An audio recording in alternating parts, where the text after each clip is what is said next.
कुछ नेता तो झूठ की मशीन की तरह है। जब भी मुंह खोलते हैं धार धार धार धार धार AK-47 की तरह बस झूठ ही निकलता शुरू हो जाता है। आप लोगों से ज्यादा रेलवे के प्रति मेरा प्यार है, क्योंकि मेरा तो जीवन ही उसके कारण बना है। जो लोग अफवाहें फैला रहे हैं कि रेलवे का प्राइवेटाइजेशन हो रहा है, वो सरासर गलत है। सरकार 151 प्राइवेट ट्रेनों के प्रोजेक्ट को शुरू करने जा रही है। निजी कंपनियों से प्रस्ताव मांगे गए हैं। केंद्र सरकार ने रेलवे में निजीकरण की तरफ पहला बड़ा कदम उठा लिया है। रेल मंत्रालय ने 109 रूट्स पर यात्री ट्रेन चलाने के लिए प्राइवेट पार्टीज को इनविटेशन दिया है। इसके लिए प्राइवेट पार्टीज को 30,000 करोड़ का निवेश करना होगा। पहली बार रेलवे में यात्री ट्रेन चलाने के लिए प्राइवेट पार्टी को आमंत्रित किया गया है। कुछ नेता तो झूठ की मशीन की तरह है। जब भी मुंह खोलते हैं धार धार धार धार धार AK-47 की तरह बस झूठ ही निकलता शुरू हो जाता है। आजादी के बाद से 2014 तक 67 साल में 65 एयरपोर्ट थे, 65, यानी कि एवरेज एक साल में एक हवाई अड्डा। बीते 4 वर्षों में एक साल में 9 एयरपोर्ट उड़ान के लिए तैयार।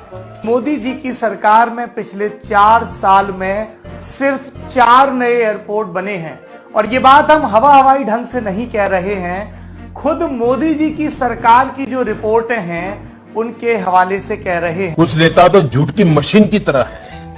जब भी मुंह खोलते हैं धार धार धार धार धार AK-47 की तरह बस झूठ ही निकलता शुरू हो जाता है। कोरोना से होने वाली मृत्यु दर को देखें तो दुनिया के अनेक देशों की तुलना में भारत संभली हुई स्थिति में है।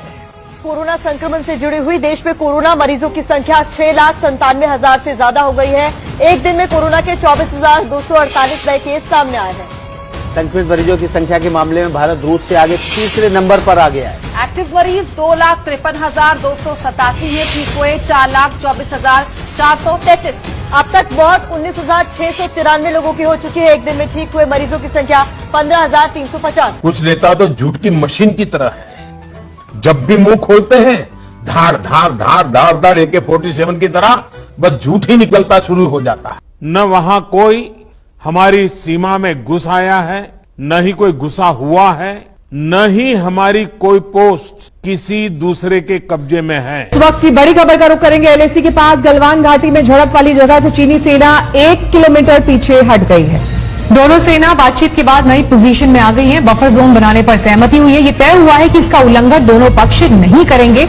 और बड़ी खबर इस वक्त आ रही है कि LAC पर झड़प वाली जगह से चीनी सेना पीछे हटी है, करीब 1 किलोमीटर। कुछ नेता तो झूठ की मशीन की तरह है। जब भी मुंह खोलते हैं धार धार धार धार धार AK-47 की तरह बस झूठ ही निकलता शुरू हो जाता है। भाइयों बहनों, 50 दिन मेरी मदद करें। देश 50 दिन मेरी मदद करे। अगर 30 दिसंबर के बाद कोई मेरी कमी रह जाए, कोई मेरी गलती निकल जाए, कोई मेरा गलत इरादा निकल जाए, आप जिस चौराहे में मुझे खड़ा करेंगे मैं खड़ा होकर के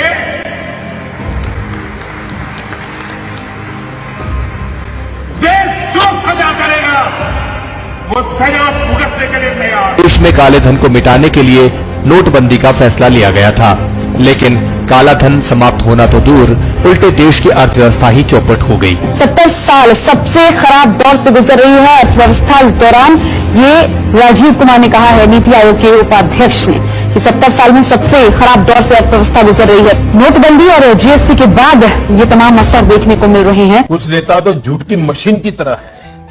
जब भी मुंह खोलते हैं धार धार धार धार धार AK-47 की तरह बस झूठ ही निकलता शुरू हो जाता है। कोई कांग्रेसी परिवार का व्यक्ति शहीद वीर भगत सिंह को मिलने गया था।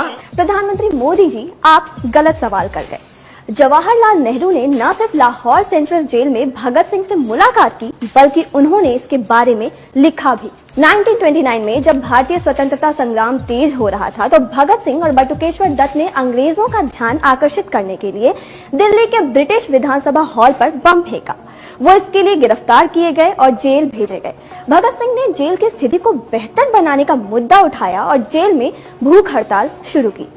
उनकी भूख हड़ताल अनिश्चितकालीन हो चली। तब 40 साल के जवाहरलाल नेहरू ने जेल का दौरा किया और भूख हड़ताल पर बैठे भगत सिंह और अन्य लोगों से मुलाकात की। कुछ नेता तो झूठ की मशीन की तरह है। जब भी मुंह खोलते हैं, धार धार धार धार धार AK-47 की तरह बस झूठ ही निकलता शुरू हो जाता है।